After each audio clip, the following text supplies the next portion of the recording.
Hello, my name is Veronica, and welcome to the Learning Lab episode number 120, Oh Pink Christmas Tree. Come on in and let's get started. I'm beginning with that same Doris Christmas tree embossed folder, and this time instead of coloring it in, I'm going to do something a little different to it. But here are some other options for this card. If you or someone you know is a seamstress, use buttons to decorate the card, and of course, you can pull in a pattern. This is a Vogue one I aspired to make a slip and a camisole. And to use some distress inks to make it any color that you want. And of course I would use pink. If you have some brads around, and I know you do if you're like me, you can also use some of those. Now, I don't encourage you to do it this way. I would actually use a paper piercer to make the hole and then push through some of those thousands of brads that we were all on the bandwagon over about 5 or 6 years ago. And this would also be perfect if this were a baby themed card. You could use up some of those pastel ones that you have. So here's what I did with this one. I started out with some of my Permapack metallic Sakura pins, and I went through going over all of the embossed areas on the tree, but the color wasn't as bright and shiny as I wanted. I went back with my Sakura metallic pin and went on top of the Permapack marker. I know. Now I'm just going around the stars making those silvery and using this brown Marvy LaPlume marker on the base of the tree. I'm using rhinestones on this tree instead of pearls, and what made me think about this was my friend Hurricane Holly, and that she has a pink tree.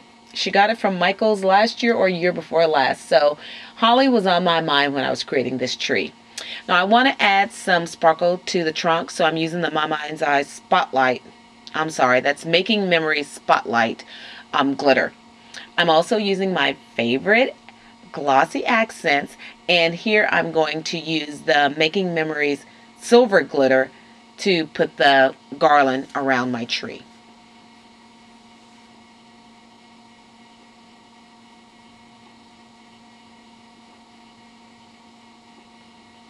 Now somewhere along the line I must have stopped the camera because I didn't show putting the glossy accents on the stars and covering those with some of the lighter iridescent glitter. And I probably should have done that before I did the silver, but luckily it was dry and I didn't contaminate my powder. Now somewhere along the line I got the bright idea that I wanted to cut out this tree. And it's probably something that I should have done before I put down the glitter because it's not quite dry, but I'm cutting it out anyway. Now these scissors that I'm using were some Fiskars ones, and I fought my way around to the top of this tree when I realized, why are you making this so hard on yourself? Switch out your scissors. So this is when I brought in my honeybee scissors, which are super sharp. Love the pointed tip, and I was able to finish cutting out this tree in record time.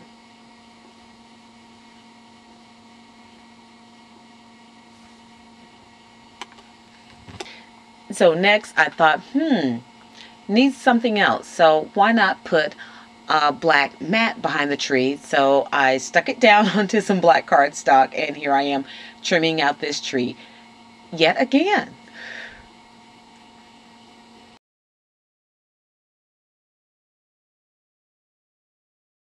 And I do think that does help to give it just a bit more presence. So now I'm going to, this is My Mind's Eye Ooh La La pack, looking for the perfect pink to go along with this. And I actually like this one. And trying to decide what I want as a base, if I want it two-tone. And I did decide to go two-tone, but I used another piece that I punched something out of because I need just a sliver of it. Now, if you want to do this tree in blue or purple or yellow or orange, just pull out your rhinestones and your pearls and you can tailor it to the person you're making it for. Now this final card will be 5 by 7. The black base is 4 6/7 by 6 6/7, or 4 12/14 by 6 12/14. Not the number you see there.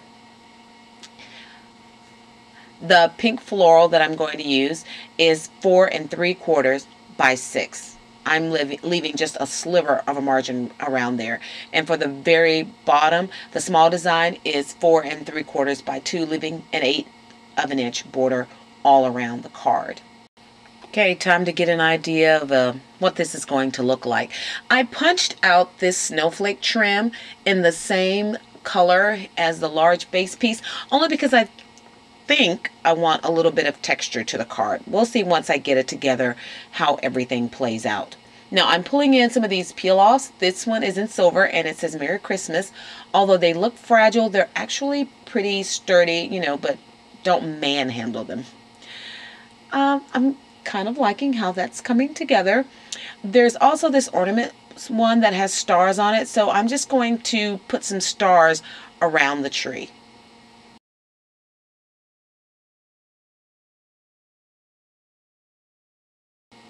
And there were also some presents on the one that said Merry Christmas, and I pulled those off, put those on black, and cut out 2 of them to put underneath the tree.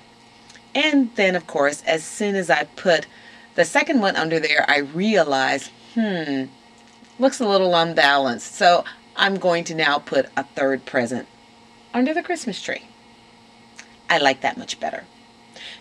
Now, after looking at it again, I realized, I need some more stars. So I put one at the top, and then I took a larger one and cut it in half and put that on either side of the tree, just to show it going off the page a little bit. But this is my pink Christmas tree. Thank you for joining me in the lab today. Please be sure to check out my blog at inkollusions.blogspot.com. Until then.